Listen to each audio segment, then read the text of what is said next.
Maksudnya adalah bahwa kita harus yakin, seyakin-yakinnya akan wujudnya Allah, akan keberadaan Allah. Kita juga harus yakin, seyakin-yakinnya akan kebesaran, keagungan, dan kemahasan Allah. Kita juga harus yakin, seyakin-yakinnya akan kebenaran apa-apa yang telah difirmankan Allah. Kalau itu sudah kita miliki, tidak ada masalah buat yang lainnya, dan kita akan menjadi muslim yang paripurna, dan kita akan menjalankan segala ketentuan Allah dan Rasulnya dengan mudah, dengan penuh semangat dan seterusnya. Nah, bicara soal keyakinan, kita bisa klasifikasi keyakinan itu menjadi tiga. Pertama yang disebut dengan ilmu yakin. Kedua yang disebut dengan Ilmu yakin. lalu yang ketiga Yang disebut dengan akul yakin. Satu contoh yang sederhana, kalau ada orang mengatakan Ka'bah itu adanya di Mekah. Ketika ditanya dari mana kamu tahu bahwa Ka'bah itu ada di Mekah, bukan di Madinah, bukan di Taif, bukan di Riyadh, dan saya tahu dari teman saya yang pernah ke sana. Berarti itu keyakinan dalam bentuk yang pertama, ilmu yakin. Keyakinan yang diperoleh berdasarkan pengetahuan. Tapi kalau dia tahunya karena dia melihat peta dunia, di situ jelas letak Ka'bah ada di kota Mekah, bukan di Madinah, bukan di Riyadh, bukan di Taif, bukan di Hijaz dan lain sebagainya. Maka itu sudah sampai pada tahap yang kedua, namanya ainul yakin. Keyakinan yang diperoleh berdasarkan penglihatan. Tapi kalau dia katakan Ka'bah itu ada di Mekah, dari mana kamu tahu? Karena saya pernah ke sana. Nah, itu berarti sudah sampai pada tahap aplikasi. Keyakinan yang diperoleh berdasarkan pengalaman. Jadi ada berapa macam itu? Ada tiga. Satu apa? Ilmu yakin. Kedua, ainul yakin. Ketiga, akul yakin. Nah, keyakinan kita terhadap syariat agama itu sudah berdasarkan ilmu yakin, bukan ainul yakin, bukan juga akul yakin. Sebab kalau kita baru yakin setelah sampai pada tahap ainul yakin atau akul yakin, tidak ada manfaat apa-apa.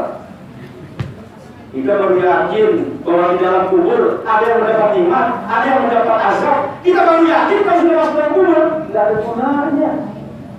Karena di situ sudah sampai pada tahap ainul yakin, bahkan aku yakin.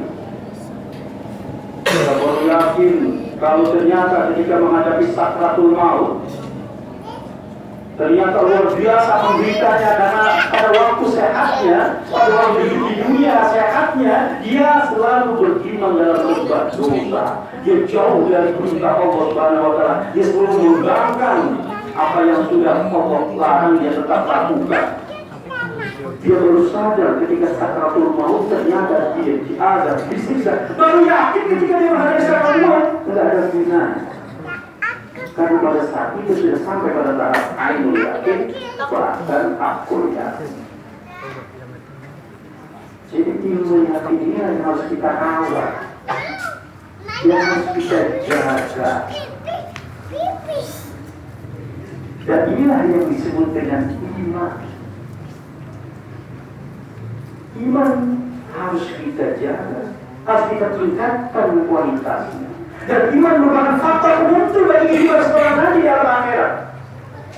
Orang yang akhir hayatnya mati dalam keadaan beriman, insya Allah dia masuk surga walaupun sebelumnya kafir. Tapi orang yang akhir hayatnya mati dalam keadaan kafir, dia akan masuk neraka walaupun sebelumnya beriman. Jadi iman merupakan faktor penentu. Jadi saya jadi teringat ada kasus seorang dokter yang bertugas di rumah sakit Singkaros. Gimana rumah sakit Singkaros? Palembang ya. Kalau di sini rumah sakit apa? Pertamina. SPP. Satu ketika dia menderita sakit dokter ini, sehingga terpaksa dia dirawat di rumah sakit tempat dia bertugas. Dalam sakitnya, dia pernah bermimpi ketika dia dirawat, dia pernah pada waktu dia tidur, dia pernah bermimpi. Dalam mimpinya, dia seolah-olah dalam keadaan mati. Lalu diurus jenazahnya oleh sanak famili, handai taulan tarik kerabat. Selesai diurus, lalu dibawa ke tempat pemakaman untuk dimakamkan. Sampai di gerbang pemakaman, terbesit dalam hatinya, loh, kok saya dibawa ke tempat pemakaman orang Islam? Padahal saya kan bukan orang Islam. Belum sempat terjawab pertanyaannya, terjaga dia dari tidurnya. Bahasa Betawinya lucid ya. Setelah beberapa lama terjun lagi dia. Dalam tidurnya dia bermimpi, dalam mimpinya dia seolah dalam keadaan mati. Lalu diurus lagi jenazahnya oleh sanak famili, ahli taulan dan dari kerabatnya. Dibawa lagi ke tempat pemakaman, dimakamkan. Sampai di gerbang pemakaman, terbesit lagi dalam hatinya, kok saya dibawa ke tempat pemakaman Islam? Saya ini bukan Muslim. Belum sempat terjawab pertanyaannya, terjaga lagi dari tidurnya. Begitu seterusnya sampai 3 kali berturut-turut dia bermimpi dalam hal yang sama. Rupanya dokter ini terketuk pintu hatinya untuk memeluk agama Islam.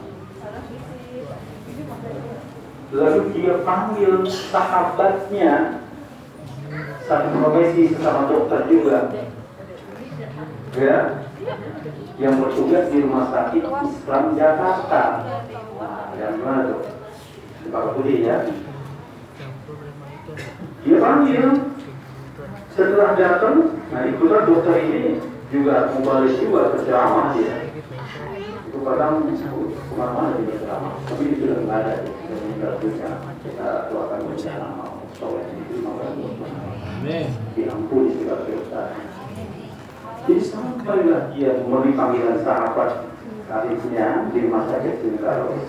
Dan setelah jumpa dokter yang sakit tadi, ia ungkapkan isi hatinya, maksud dan tujuan COVID.